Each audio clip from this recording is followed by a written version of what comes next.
Assalamualaikum. Hi guys, I'm Fatima Jan Tabassum. Full video পাট শাক রান্না। তেল, পেঁয়াজ, মরিচ আমি সব কিছু দিয়ে ভালো করে হালকা একটু ভেজে নিচ্ছি। আমি পাট শাক দিয়ে দিয়েছি।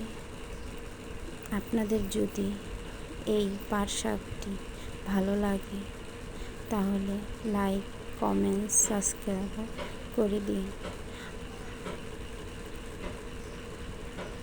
আপনাদের ভালোবাসায় আমার সবচেয়ে পাওয়া।